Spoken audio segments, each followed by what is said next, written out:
Banze nanasuhuza abantu badukanguriye gukora siporo. Sandrine Kamanzi turagusuhuje, Joel Mutangamundu turagusuhuje, na Brigitte wa Maria. Murabizi ko abagore benshi bagiye muri menopause usanga bayitangira hagati y'imyaka 40-45 kuzamuka, ariko abenshi bagira ibimenyetso harimo n'ubushyuhe bukabije cyane cyane n'injoro. Nacyo ubwacyo cya guhagurutsa.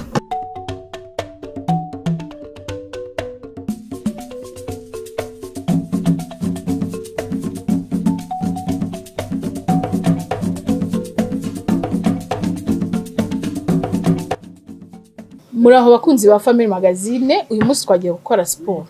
Turi mu mudugudu w'Ingenzi, akagari Kabibare, ni mu murenge wa Kimironko, ku kibuga cyitwa Kimironko Sport and Community Space. Ni ikibuga uyu mudugudu w'Ingenzi wubakiye abaturage bari hano, ariko n'abandi baturage bari hirya no hino baza kuhakorera siporo. Akaba rero ari nawo murenge Family Magazine ikoreramo. Murumva ko twagize amahirwe yo kubona ahantu natwe tuzajya dukorera siporo. Uyu munsi rero ikiganiro cyacu kiraza kwibanda ku kamaro ko gukora siporo, cyane cyane by'umwihariko ku bagore barengeje imyaka 40.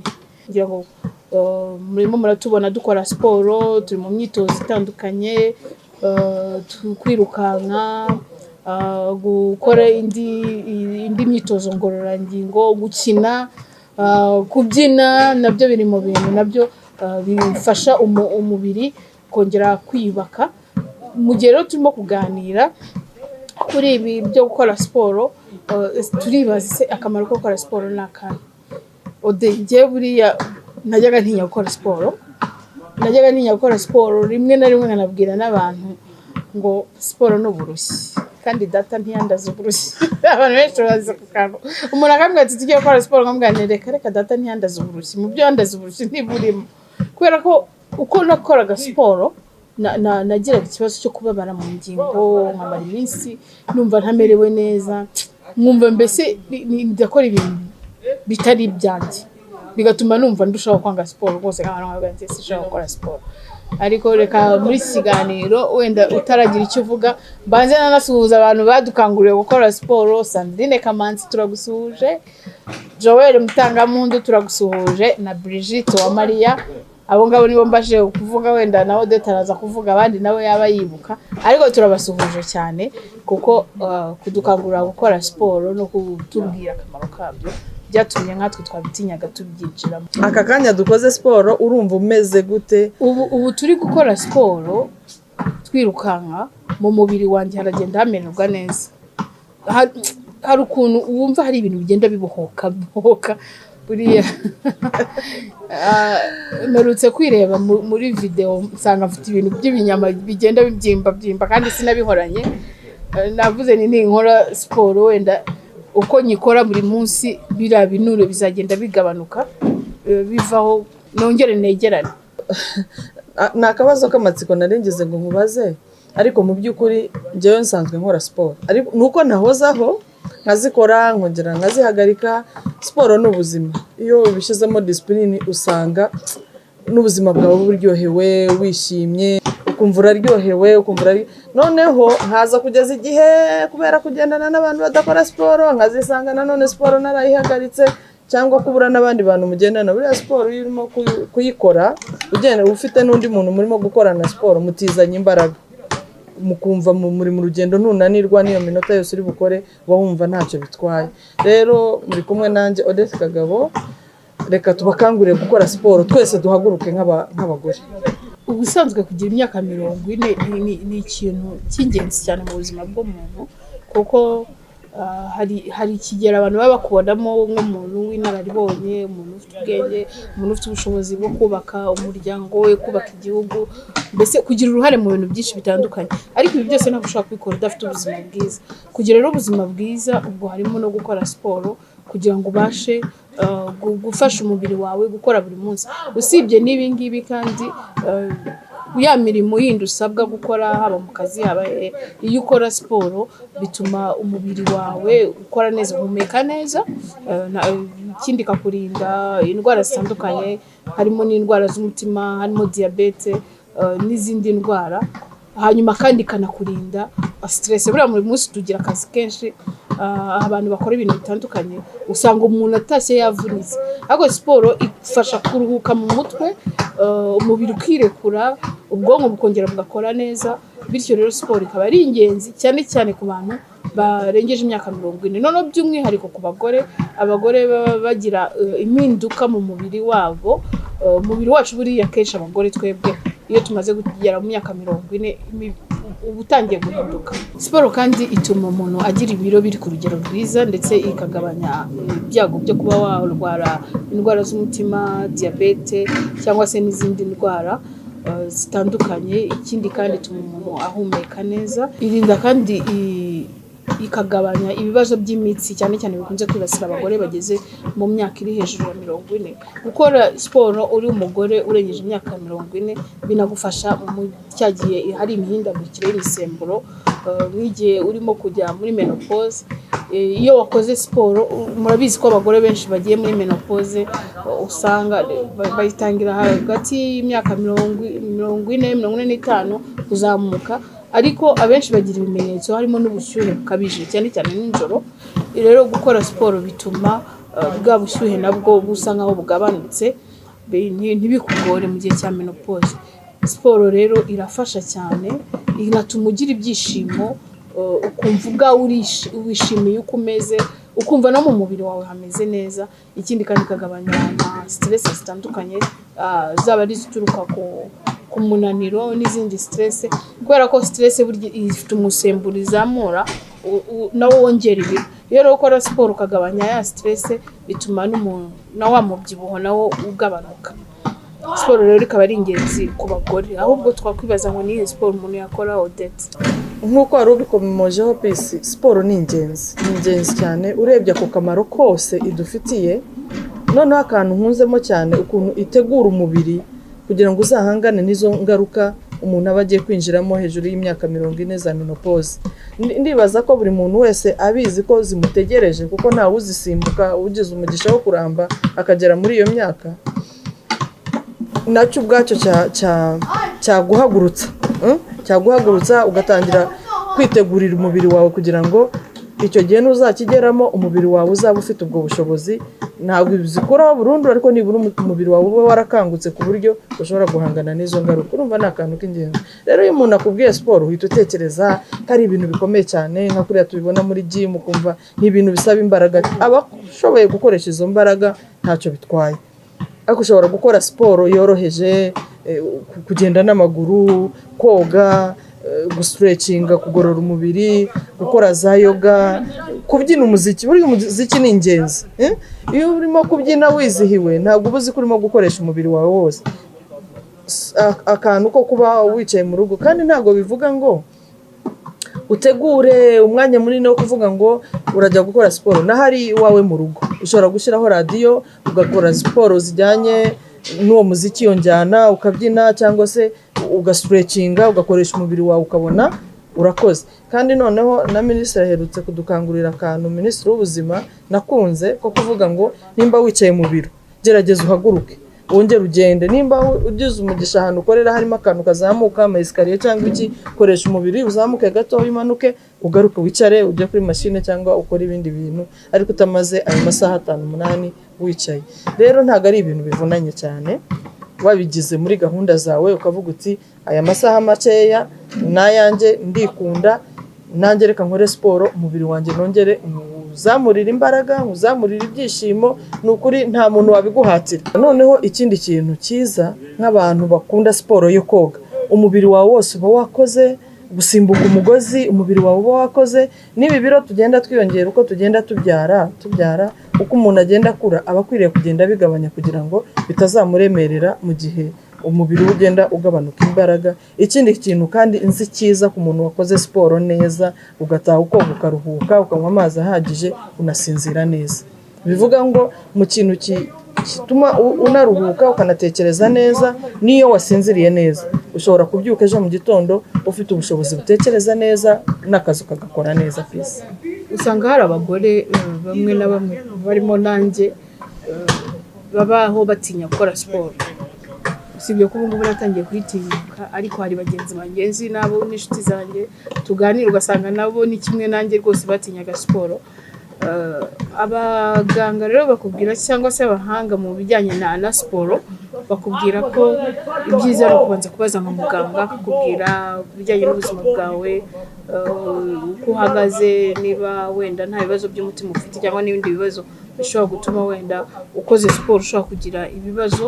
Ni byiza rero kumugana, kubanza kugisha inama muganga, kwisuzumisha, kumenya siporo wakora n'ubwoko wakora. Ariko nkatwe twabayeho dutinya gukora siporo, icyiza none tangira gahoro gahoro. Tangira gahoro gahoro ukore ubundi siporo wumva wowe ushoboye. Igihe wumva umubiri utangiye kubabara, ruhuka bubihagaritse, ejo uzongere. Ushobora gutangira hagati y'iminota 15 na 30 ukora siporo yoroheje kugeza igihe umubiri wawe uzagenda umenyera, ari nako ugenda wongera gukora n'izindi siporo. Kugira rero natinyuke nanone ni byiza gushaka abandi bantu mukorana siporo. Iyo urimo gukora siporo uyikorera hamwe n'abandi bigutera imbaraga, abandi bagenda bagutera imbaraga, bityo ukayikora neza kurushaho, ukagenda unarushaho kumenyera. Rero abantu basanzwe batinya gukora siporo, by'umwihariko abagore cyane cyane abarengeje imyaka 40, ni byiza kubyitoza gahoro gahoro, gutangira gukora gahoro gahoro. Ikindi abantu bajya bagiraho imbogamizi Odette ni imyambaro. Tugarutse muri wa muco w'Abanyarwanda, umugore agomba kuba yambaye gutya, kwikwiza, kugira gute. Usanga hari abantu batinya kwambara imyenda ya siporo kubera ko afite ukuntu ateye muri iyo myaka 40, kubera ko ni mukuru. Ese nzambara kola, abana bazambona, nzambara ikabutura, nzambara training, ese nzayijyamo gute? Ugasanga atangiye kugira ibyo bintu byose atekereza. Ese nzajya koga nambare bikini cyangwa se nambare imyenda yo kogana njye mu mazi abantu bandebe? Ugasanga ni ibintu bimwe bituma umuntu atinya gukora siporo, bikaba byatuma atayikora. Rero harimo gutinyuka wowe ubwawe ukigirira icyizere. Uko kwigirira icyizere rero bizatuma unatinyuka gukora siporo, utinyuka kujya mu mazi ugakora iyo natation, ukirukanka. Kubera umuco hari umuntu utinya kujya mu muhanda akirukanka akagenda mu muhanda wenyine. Ugomba guhera ku bintu bikoroheye, hanyuma ugahera kuko wakorana n'abandi muri groupe, hanyuma rero ukagenda umenyera no kwigirira icyizere kuba watangira gukora siporo we wenyine. Tukivuga kuri ibi by'amazi, koga, ngeze kuganira n'umupsikologe mubwira ko ngewe ntinya gukora natation, ntinya rwose ikintu cya swimming. Amazi niyo umuntu wanjye arimo koga mba numva afite ubwoba. Uwo mupsikologe yarambwiye ati gutinya gukora natation cyangwa se icyo twita swimming mu Cyongereza nabyo biri mu bijyanye n'imitekerereze ya muntu, ndavuga mental health. Arambwira ati icyiza no gushaka umuntu ugufasha akabanza akagukuramo n'ubwo bwoba. Rero hari ibintu byinshi dutinya bitewe wenda n'ubuzima twanyuzemo, amateka. Nkanjye gutinya amazi byaturutse ku nshuti zanjye, amazi yatwaye zikaburira ubuzima, mpita numva amazi ndayanze rwose kujya koga, bintera ubwoba. Ariko urumva ko nyine ni ikibazo cyo mu mutwe. Rero ukwiye kumenya ngo ni iki gituma ntinya kujya mu muhanda ngakora siporo, ni iki gituma ntinya kwambara imyenda, ni iki gituma ntinya kujya mu mazi. Hanyuma noneho ugashaka ubufasha, ukaba watinyuka nawe ukagirira icyizere, ukaba wakora siporo kugira ngo nawe ugire ubuzima bwiza. Ari umuntu muganira akakubwira ati ubwo ntakoze siporo kera ntabwo nayikora nkuze, ntabwo nabishobora. Icyo ni imyumvire, ni ikinyoma pe. Wowe ubwawe wamaze kwibesha. Siporo igihe cyose ku myaka yari yo yose wayikora. Akandi kantu nakongeraho kajyanye n'imyambarire wari ukomojeho, nta mwambaro utatuma ukora siporo ushoboye, kandi nta mwambaro wagenewe runaka. Ushobora uri umuntu umubyeyi mukuru, tujya tubabona bakora siporo akambara ikintu kirenzeho, yashizeho kora, agaserenzaho umwenda, akikora siporo aho ngaho muri quartier n'ahandi hose, kandi ukabona aragenda neza. Kuko ushobora kwifata ukavuga uti ndatinya abantu batazanseka. Reba ari ni nguko ko umuntu aba agenda akura, ibiro byiyongera, ibyavuye mu kubyara ibyavuye hehe, ugagenda wikura ku myenda. Ari n'abantu akubwira ati njye sinshobora kwambara umwenda mugufi ugaragaza amaboko yanjye, ugasanga arayatinya. Aho kugira ngo rero ube imbata yabyo, kandi dufite ibisubizo, siporo ihari nta bintu bidasanzwe, yenda n'ubushobozi bwo kujya muri gym ziba zihenze hamwe na hamwe utazifite, ikorere siporo. Reba ahantu hari amagurupu y'abamama bagenda muri siporo, nawe utangire buhoro buhoro ukore siporo. Si ngombwa ngo utangire ku bintu bikomeye, tangira buhoro buhoro umubiri wawe utoze, nawe ubwawe uko ugenda ubikunda biguha n'imbaraga zo gukora cyane. Nimba waragendaga wenda kilometero kimwe ugasanga uko ugiye ubikunda wongeyeho cyangwa usimbutse umugozi cyangwa se uratinyutse ugiye kwiga koga nk'uko nguko kose babivugaga, nicyo gihe twebwe ubwacu ngo tutangire twumve yuko tubishyira mu buzima bwacu kuko bidufitiye inyungu cyane. Gukora siporo rero ntabwo bikwiye kugenda byonyine, bikwiye no kugendana no kurya indyo yuzuye, kurya ibiryo bifite intungamubiri, imboga, imbuto, ndetse ukanywa n'amazi menshi. Ikindi kandi ukirinda inzoga n'itabi kubera ko nabyo bishobora kukwangiriza. Hanyuma kandi ukarwana no kubaka amarangamutima yawe, ukiga guhangana na stress, ukanaruhuka bihagije.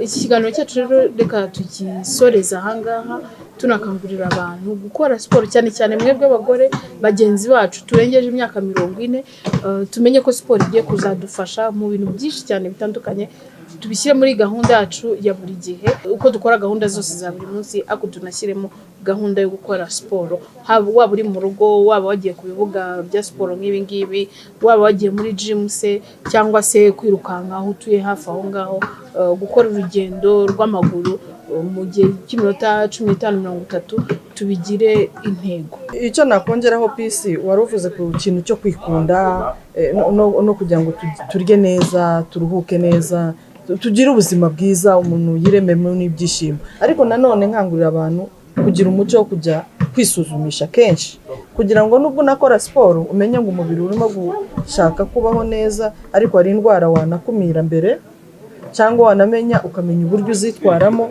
Hamwe na siporo n'umubiri wawe ukuntu uteye ni ingenzi kubimenya, ukajya kwa muganga kenshi gashoboka, kuko twagize umugisha, mituwere, amavuriro, ahantu hose birahari, wanyaruka ukagenda ukisuzumisha. Ari akantu numvishije yuko ubuzima butangira ku myaka 40, niho ubutangiye kuryoherwa n'ubuzima, niho utangiye kuba wowe. Rero ni wowe n'umubiri wawe umerewe neza, hamwe na siporo n'ubuzima bwiza dushobora kubaho igihe kirekire kandi tugakora neza, tukanakora n'ibintu byinshi bitanga n'umusaruro tunishimye. Reka tubashimire rero mwebwe mwabanye natwe muri iki kiganiro, kugira ngo mwabonye ko twakoze siporo, ubu dutashye tumeze neza mu mubiri, mbese ubujene bwagarutse. Ode, nawe ndagushimiye ko wamfashije tugakora iyi siporo cyane n'imbaraga wanteye. Ubwo rero naho ubutaha kandi iki kibuga tugikoreshe, n'abandi bantu bo hirya no hino mumenye ko hano muri Kimironko hari ikibuga, mujye rwose muhitabira, muze muhakorere siporo, mukine basket, mukine volley, mukine foot, mukine tennis. Hari ibintu byinshi cyane biri ahangaha bihakorerwa. Mugire rero ibihe byiza, mwari kumwe nanjye PC Hilary. Kora subscribe, sharing inshuti zawe, ubutumwa buzigereho, kandi uduhe na comment mu kiganiro. Murakoze cyane. Siporo ni ubuzima. Abagore bagenzi banjye, duhaguruke dukore siporo, twikunde.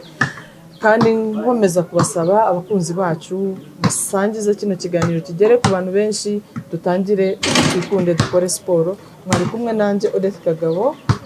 Naho ubutaha iki kibuga tuzagikoresha cyane, tuhahurire na hirya na hino ahantu hari ibibuga rwose, nimuhaguruke no mu nzira ahantu hari inzira z'amaguru hakorerwa siporo hose, nimuhaguruke dukore siporo. Turabakunda. Naho ubutaha.